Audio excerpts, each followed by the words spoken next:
You can't fire me.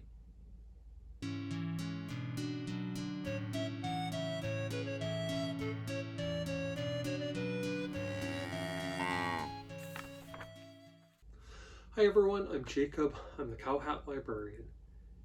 And this one comes courtesy of, I believe, a starter review in School Library Journal. And it is I Quit by Kristen, Tracy, and Federico Fabiani. And I quite enjoyed this. My kids quite enjoyed it. We laughed. We liked it. As the story starts, our heroine lives in a mobile adoption unit, or at least is being transported by one for a day. And she's adopted by a family where she's treated like a princess. But things start going wrong because they insisted that there were going to be rules, such as not scratching the window screens and not eating the bread and not licking yourself on the counter. Well, what's a self-respecting princess supposed to do when there are horrendous rules like this? Well, you could try to keep things going and follow the rules as best you can, or you could quit, and you could leave, and you could go someplace else.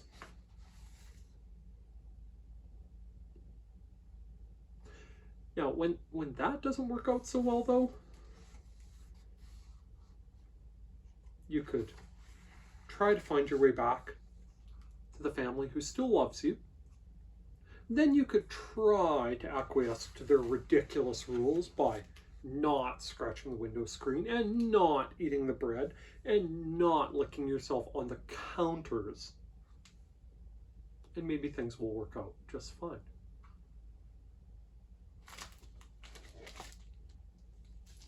I didn't quite know what to expect from the review, other than the basic premise of the book, but this was a lot of fun.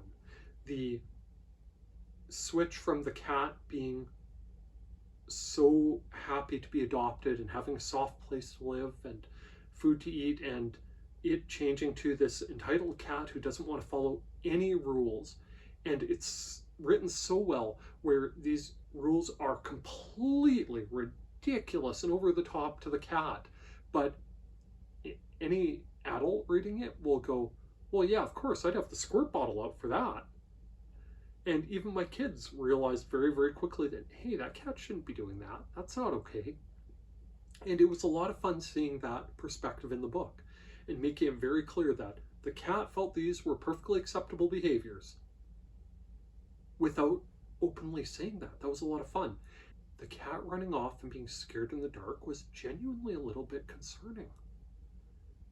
You know, I heard my kids go, well, what's going to happen? And the first time I read it, I sort of wondered, well, okay, how's the cat going to get out of this? Is something bad going to happen here? I mean, I assumed it was going to have a happy ending, but I really wondered what would happen. And the cat just being out there in the dark and alone and cold and bedraggled and wet. This cat depicted here is a far cry from that sassy, proud princess who was licking herself on the counter.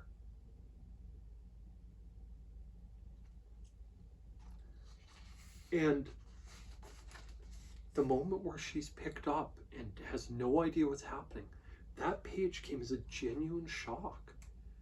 You can see very, very clearly how scared the cat is, how unexpected this is, how this must be the worst thing that's ever happened.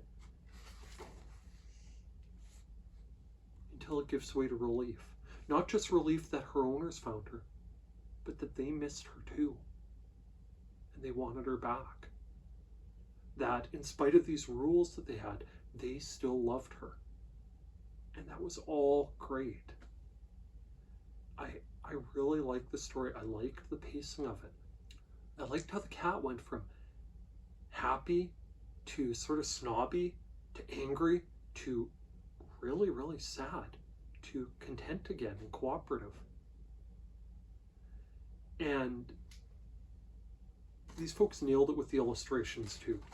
The drawings of the cat out in the dark, it's genuinely a little bit scary. And the cat, like I said before, just looks bedraggled. She is not having a good night. She is soaked. She is not her prim and proper and proud self. She's astray, scared and alone. It was incredibly, incredibly effective. And these pages reminded me of some of the pages in the Dr. Seuss books. Just the sparse 1 or 2 colors, lots of black. It was very, very, very effective. And it served as an amazing contrast to the ridiculously hilarious drawings of the cat doing things that she shouldn't be doing. That drawing of the cat licking herself on the counter and the follow-up of licking herself in the sink at the end made me genuinely laugh out loud. It's so funny. And it's almost as if the cat is staring at the owner defiantly, like, I'm licking myself. What are you going to do about it? And it's really, really funny. And it sets up that contrast to the sad, wet cat alone in the dark very, very, very effectively. And the overall tone of this, it actually reminds me a little bit of the classic Garfield strips where they sort of imply that Garfield's thinking about years and years and years from now, long after John and Odie aren't there, and Garfield is alone. And he's scared and alone, and then he realizes that that's not how things are, and he's okay, and his family's there, and he's so grateful to see them. This hits much the same way. It is super effective. It's relieving, and it's funny. They break up that satisfying happy ending with, you know, the jokes about how the cat is going to behave, and in ways that I'm sure are annoying its owner. She's not going to scratch the windows because she's busy pawing at a picture on the TV. She's not going to eat the bread. She's just going to tear a hole in her cat food bag. She's not going to lick herself on the counter. She'll do it in the sink. And she's not going to chase the baby because the baby chases her because she's the baby's pacifier. This was so great. It was so ridiculous. If the kids in your life like some of Jory John's books, maybe like Bad Seed or Good Egg, I could see this being a nice follow-up. If they like the antics and things like Jeff Mack's books, maybe Duck in a Fridge, I could see them getting something out of this as well. I highly recommend it. Go borrow it from your public library. While I'm on that topic, if you use and appreciate the services offered by your public library, why not take just 1 minute and tell the powers that be exactly that? Tell your mayor, tell a council member, tell your MP or MLA that you use and appreciate the services offered by your public library. We're at a time where some public libraries are having trouble finding sustainable funding to continue improving the materials, programs, and services they offer, and a few good words in the right ears might make a world of difference. If by some chance you're a library staff member, don't forget, watching my videos counts as professional development time. With that, thanks for not quitting on me if you've made it this far. By all means, please like, please subscribe, and please check back to see what else I have to talk about from the CowHat Library. Thank you. Bye now.